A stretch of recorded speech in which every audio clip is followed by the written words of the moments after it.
Hi, I'm Kurt Bodie, aka Sweat Svensson, lead vocalist for the band Stinkin Wayz. Hi, I'm Monks, drummer for Stinkin Wayz. Hi, I'm Daryl, keyboard and vocals for Stinkin Wayz.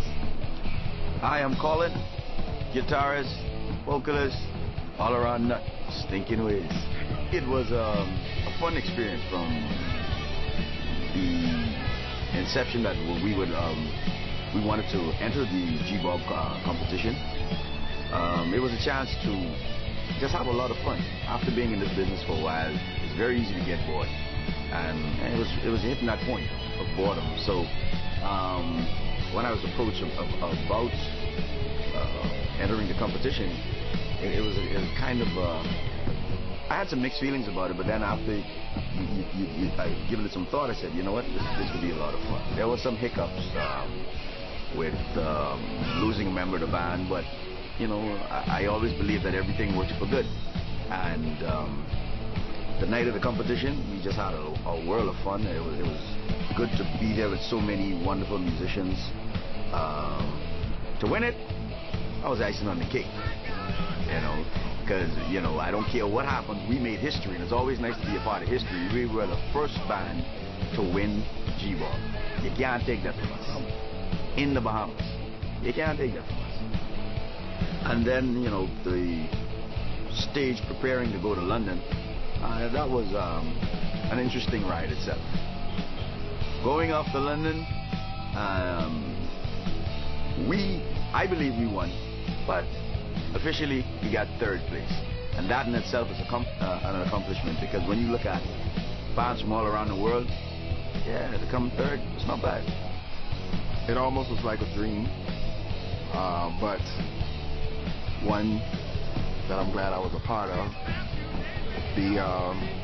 From the very beginning, from inception, when asked to come and do this venture, I was very happy. It could have been anybody else, but I'm glad that I was chosen to come, and ended up being a very well put together unit.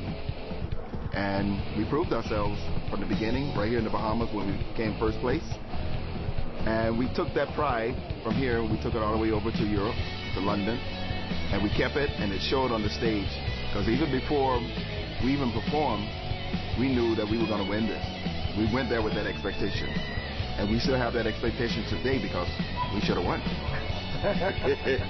Well, the experience itself was one of which that I really enjoyed, because we got a chance to see some brothers, other musical brothers around the world, different styles of music, and actually get a chance to be physically there and to witness their creativity along with ours. And it was a good experience, because there was no limitation with race, color, or creed, or anything like that, and it was just one big happy camaraderie that we had there with the brothers. And even after we left the stage that night, after we performed, even after we left the building, and we saw some of our brothers going to wind down, they saw us and they all came, we all talked and had a good time.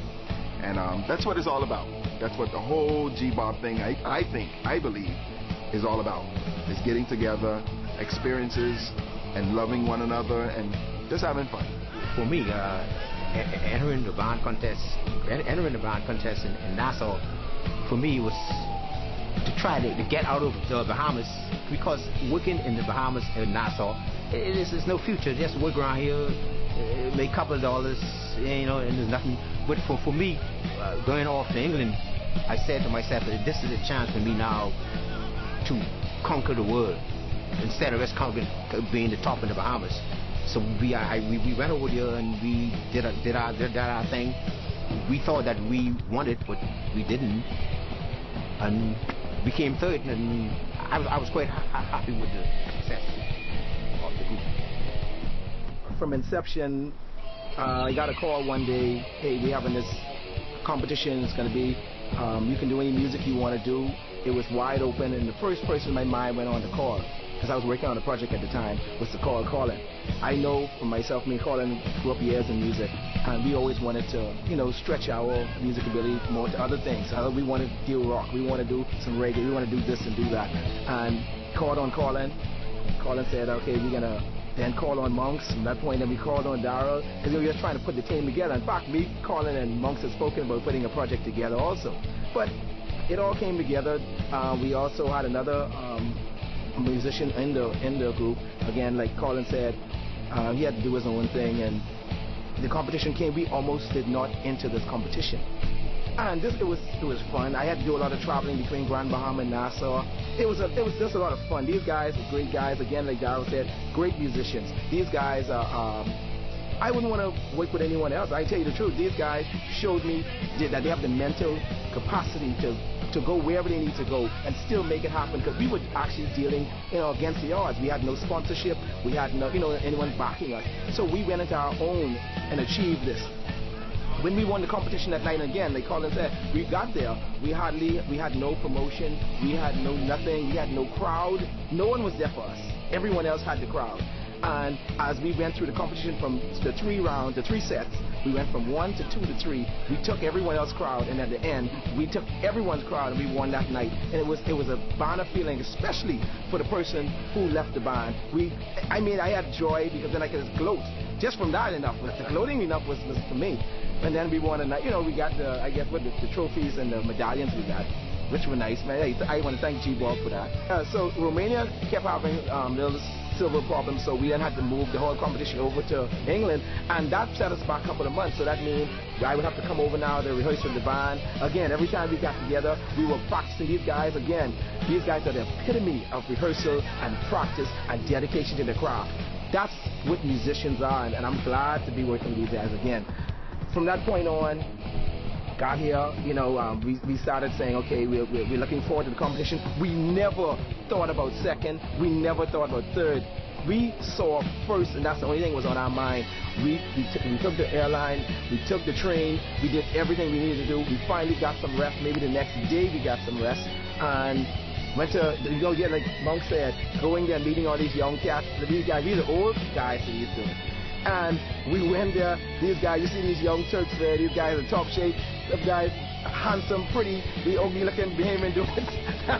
These guys there, and I'm saying you could be young cats. But when that night of the competition, and we came up that stage, these young cats with the long hair down and all that, these guys were worshiping us like they had seen the second coming. And don't get me wrong, we knew what we were.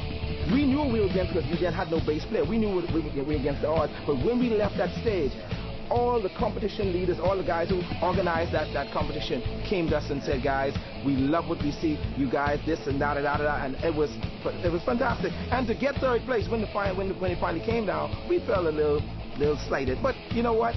I walked away from it that night, and to see certain people came met us at the airport, and I won't call any names. When they met us at the airport, I felt good seeing them. It made me feel like someone cared. The next day we got some write-ups. The other days to the weeks we got some write-up. I did some radio interviews, and you know what? I left feeling very good. I feel that people should enter this competition, if only to experience the world. I think the next competition that we're going to be going to, where they're going to be traveling on that one. Thailand. Oh man, I look forward to go to Thailand. I'm looking forward to it.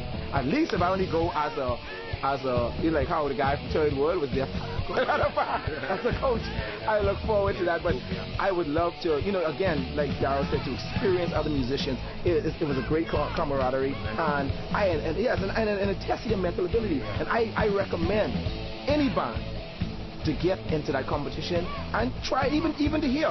Being with the Bahamian musicians, it was awesome to be with those guys. You had all those bands who were ready to go. These guys were hyped up, and it was good. It was good, what I should say, friendship, brotherhood. I commend G-Bob. The G-Bob competition, I feel, impacted our band because it raised the standard, and it allowed us to see other types of music and musicians as well, and we got a chance to feel them out. But at the same time, we knew what we were doing, and it boosted our confidence. I can say the same thing for me as an individual. It boosted my confidence as well, especially because getting a chance to play with these fellas again is always a good thing. I guess one from what Darryl said, yeah, for me personally, it kind of let me know where I'm at when compared to world-class musicians, because I think a lot of us individually in this country, we take our abilities for granted. We don't feel we're good enough. Well, a competition like this lets you know, yeah, you're good enough. as a band, it did the same thing. It let us know we're world-class standard. We could play with the best of them. For me, it taught me that long as you're living, long as you're living your life, it's hope. And I figured with this band, there was a chance of me having a second chance, because I was in other groups and I went so far. I figured with this group I could have went further, and we didn't get it. But hopefully the next band that leaves the Bahamas, they could come to us and ask us questions, and we would tell them what to do to win the G-Pop contest. Just like Colin said, you know what? For me, it was about just going out there and exposing the Bahamian thing to the world, showing who we are. We went on their playing field. We didn't go there doing rake and scrape. We went there doing rock. And it showed me from the reception we got from the audience, from the girls screaming. I'm kissing hands, I'm there jumping into the audience. And that just showed me, you know what? Because y'all could do it. There's nothing in the world Bahamians cannot do. And not that we have to say that we have to, maybe, I don't know, just say we have to even prove ourselves. The point is, I went there, we went there, and we proved, because on the drums, there was not a drummer there I could say Monks couldn't touch. Down, again, I need I say more. These guys are world-class musicians.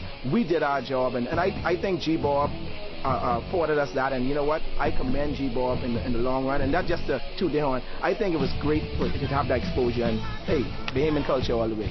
Yeah. So, thank for the help for the bands who and this year is come to like either one of us, any one of the guys, and ask what can you guys tell us what to do to win it? Because for me, playing the straight up rock and pop was in the thing, and so I figured I would tell them mix the Bahamian drunken rake and scrape along with the pop. That's my personal thing. I don't know what you guys think. Me and Monks have discussed some things, and I share a lot of his views. But one of the things I think I would add is that as good as you may think you are, just push a little harder, go over the top if you have to. Because I don't know, I sometimes I think it maybe, this me being superstitious, is a little jinx on us Bahamians. So sometimes we just got to give that extra effort to stick our head out of the crowd. Sometimes it ain't enough just to get people to notice you and say it. Yeah, I'm as good as. You just got to be better than. So, and we set the standard higher at third place. So, we can't fall from there. Got to keep going up. Be yourself. If you can believe that there's nobody better than you, you already win half the battle. So be yourself, because we went there believing that we were winners. We stand here today right now saying that we're winners. So be positive and do the best that you can. I mean, when I say do the best, do the extreme best that you can. Put the time in it, put the practice in, do everything that you have to do to be the best that you can, so that people can see that that's you. That's you. You don't have to be nobody else but you. I'm going to agree 100% with Darryl, and I'm going to disagree with Colin and Monks on that one. That I think that those who win this competition this year need to concentrate more on dealing with what you call the schmoozing, what that word, the networking on the floor. That's where I think where it really is. I've seen from the winner I saw there. I saw bands from who didn't even place that I thought were better. But it wasn't about that. I think it was about that these people knew how to work that. And I think, because all the bands, they were good. But personally, I think we were the best. But we were not represented as far as, as good as those guys were. And that's what I think was the problem. But that's what I think should be one of the things. I think whatever you go there, once your song is good and you're there performing well and doing the timing right and everything they ask you to do, just do what you need to do. And what Colin said is right. Go that extra mile. Rehearse. Practice. Do what you need to do. But do not sell yourself short. Go out there, and if you believe you're good, be even better than that. In case you don't have the smoozers, that extra mile, I think, would help you get noticed, just in case, because we are not known to be that type of people. And because I will say something else. The Jamaican band who won, they didn't do the straight up reggae. They didn't do straight up reggae. They did pop. They did pop rock along with the reggae, interlude reggae, and this is my only opinion. This is my opinion. I figure if we did do that, I think we would have come on top. Now I can answer back now. Okay. Because on Collins end, see, you're not gonna know who's gonna be the like say when you win the competition, you don't know who's going with you, who ain't going. So the point is, I think it's still ain't about that. On Monk's point, I think those guys, let's say, I've been on YouTube and they had the group up there, they did their performance, ours was posted, they did theirs. You know what someone posted under their thing? They say, this the group that won?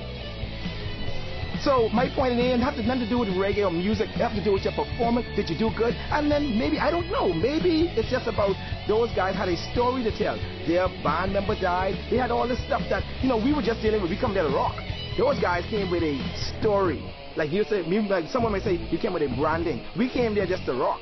Those guys came with a, when you say, oh, our band member died, we didn't almost make it, we didn't get our visas, we didn't this. They had a story to tell. Thinking of a story, hustling, struggle, musicianship, and we still want it. It ain't over, we still want it. The story isn't over, the story continues, but we still have to live our lives. But believe it, by no stretch is it over. I think we want to travel the world, we want to tour, we want to expose ourselves, not only expose our country, we want to expose ourselves to the world and let them know that, you know what, these are 4 guys here that originate in the Bahamas. And when I say originate, I'm just meaning that we live here, we come from here, and we bring now a form of music that we consider, you know, because it ain't about just the 1 or 2 songs. We have many more material, much more material that we want to do that's going to go over, you know, maybe come from different genres of music, but we just want to show that Stinkin Wayz is a hell of a band. And that's why we're here now today doing this interview. Because if we didn't believe that we could do it again, we wouldn't be in here. Trust me on that.